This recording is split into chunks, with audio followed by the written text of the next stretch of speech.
क्या आप किसी ऐसी रस्म के बारे में जानते हैं जहां पर सुहाग रात के वक्त दूल्हा दुल्हन के अलावा दुल्हन की मां का भी साथ होना जरूरी है? या फिर क्या ऐसी शादी के बारे में जानते हैं जिसने शादी के बाद भी 3 दिनों तक दूल्हा दुल्हन को बिना टॉयलेट वाले रूम में बंद कर दिया? वैसे तो हमारे भारत में तो भाई खाली जूता चुराई की रस्म होती है, पर दुनिया भर की शादियों में एक से बढ़कर एक रस्में निभाई जाती है जिनके बारे में सुनकर आपके पसीने छूट जाएंगे। तो दोस्तों आज हम लेकर आए हैं दुनिया भर की शादियों में होने वाली अजीबोगरीब रीति रिवाज।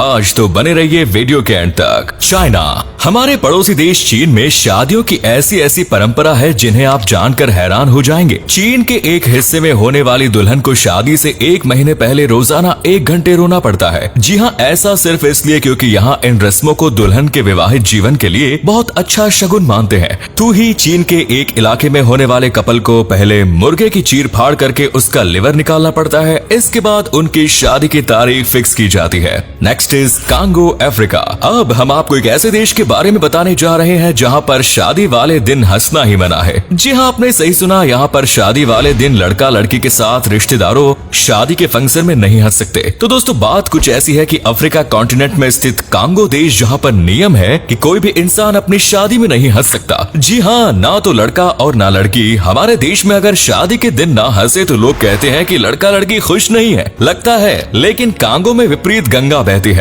आपको बता दें कि इस देश में शादी के समय इसलिए लड़का और लड़की को हंसने से मना किया जाता है क्योंकि उनके हिसाब से हंसने वाले लोग सीरियस नहीं होते। यही वजह है कि शादी के दिन लड़का और लड़की को बिल्कुल भी हंसने की आजादी नहीं होती। जर्मनी, अब हम आपको बताते हैं कि जर्मनी देश में शादी को लेकर क्या रीति रिवाज है। जी हाँ, यहाँ पर लड़की और लड़के के फैमिली वाले एक रेस्टोरेंट में इकट्ठा होते हैं और वहाँ पर पड़े सभी प्लेट और ग्लासेस को तोड़कर चले जाते हैं और उसके बाद न्यूली मैरिड कपल को वहाँ पर साफ सफाई करने की जरूरत होती है। ऐसा इसलिए ताकि लड़का और लड़की आपस में मिलकर घर की सफाई करना सीख जाएं। Next is Kenya. क्या आप यकीन कर सकते हैं, दुनिया में एक ऐसा देश है जहां पर शादी के दिन लड़की के ऊपर थूका जाता है। सच्चाई है दोस्तों ये। आपको बता दें कि इस देश का नाम है केन्या। आपने केन्या में मसाई ट्राइब के बारे में तो सुना ही होगा। अगर आप इनकी शादी के बारे में भी जान ले तो जान पाएंगे कि यहाँ पर शादी करने से डर लग जाएगा। दोस्तों मसाई ट्राइब में जब किसी लड़के की शादी लड़की से होती है तो पहली बात तो ये कि आप अपनी पसंदीदा लड़की से शादी नहीं कर सकते। दूसरी बात यह कि शादी के दिन लड़की के बाल को काट दिया जाता है। जी हाँ, लड़की को पूरी तरह टकला कर दिया जाता है। उसके बाद लड़के के पिताजी लड़की के मुंह पर और चेस्ट पर थूकते हैं।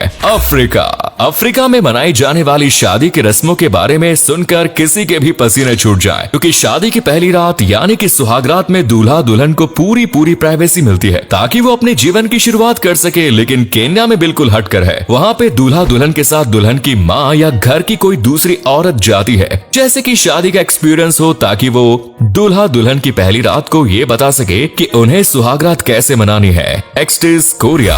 चलिए दोस्तों हम आपको बताते हैं साउथ कोरिया में शादी के दिनों में क्या होता है। यहाँ पर लड़के को शिकार बनाया जाता है। सबसे पहले मैं बता दूं कि कोरिया में इस बात को बहुत ही ज्यादा सीरियस लिया जाता है कि फर्स्ट नाइट में किस तरह से लड़का अपने वाइफ के सामने परफॉर्मेंस देता है। जी हाँ, और यही वजह है कि यहाँ पर लड़के को कुर्सी से बांध दिया जाता है और उसके बाद उसके पैरों पर डंडों से पिटाई की जाती है। कहा जाता है ये इसलिए जरूरी है ताकि लड़का जो शादी कर रहा है वो अपनी फर्स्ट नाइट का पेन खुद भी झेल सके, महसूस कर सके। कई बार समझ में नहीं आता कि दुनिया में किस तरह के ट्रेडिशंस लोग फॉलो करते हैं। Next is Germany. दोस्तों वैसे तो जर्मनी के लोग काफी साफ सुथरे होते हैं, लेकिन मौका जब शादी का होता है तो फिर इनका असली रंग रूप दिखाई देता है। यहाँ शादी से पहले अजीबोगरीब किस्म की रस्म निभाई जाती है। जी हाँ, यहाँ पर लड़की और लड़के के फैमिली वाले एक रेस्टोरेंट में इकट्ठा होते हैं और वहाँ पर पड़े सभी प्लेट और ग्लास तोड़कर चले जाते हैं। फिर होने वाले दूल्हा और दुल्हन मिलकर इस गंदगी की सफाई करते हैं।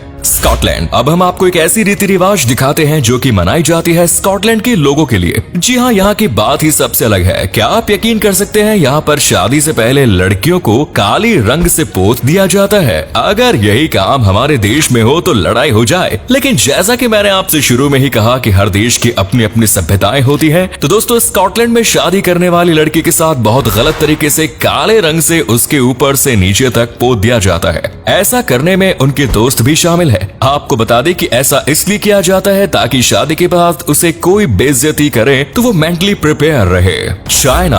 अब हम आपको बताते हैं चाइना में शादी के बाद 3 दिनों तक क्या होता है। अगर आप में से ये कहूँ कि आपको 3 दिन तक टॉयलेट का इस्तेमाल नहीं करना, आपको क्या आप ऐसा कर पाएंगे? नहीं ना। तो दोस्तों आपको बता दें कि चीन में क्या होता है। यहाँ पर कहा जाता है जिसकी भी शादी होती है उसे अपने वाइफ के साथ शादी के बाद 3 दिनों तक टॉयलेट भी यूज नहीं करने को दिया जाता। अब सोचिए दोस्तों ये कौन सी बात हुई। जी हाँ, कहते हैं ये एडिशन चीन के कई एरिया के लोग फॉलो करते हैं। Next is Beijing. अब हम आपको एक ऐसे देश के बारे में बताने वाले हैं दोस्तों। बीजिंग देश में कुछ ऐसा होता है, इसके बारे में अगर आपको पता चलेगा तो आपके भी दिमाग के परखच्चे उड़ जाएंगे। बीजिंग देश में ऐसा नहीं है कि शादी के दिन ही अजीबोगरीब रिवाज देखने को मिलता है। इस देश में इस रिवाज की शुरुआत पहले से ही हो जाती है। यहाँ पर लड़कियों से शादी करने के लिए लड़कों को उसके पिता यानी कि उनके फ्यूचर ससुर जी को इन्हें वेल्स टूल्स यानी कि वेल्स के एक दांत गिफ्ट के तौर पर देनी होती है, जिसे कि ताबुया कहा जाता है। इसके लिए लड़के का परिवार कई सालों पहले लग जाता है। जी हाँ, जब लड़का अपने होने वाले ससुर को वेल की एक दांत देता है तो उसके बाद भी लड़के के पिता की मर्जी होती है कि वो अपनी बेटी की शादी उस लड़के से करवाना चाहते हैं या नहीं। लेकिन 99% केसेस में शादी हो ही जाती है। तो आज की वीडियो में फिलहाल इतना ही। उम्मीद करता हूँ वीडियो अच्छी लगी होगी। अगर अच्छी लगी तो लाइक करें, शेयर करें, चैनल को सब्सक्राइब करें। धन्यवाद।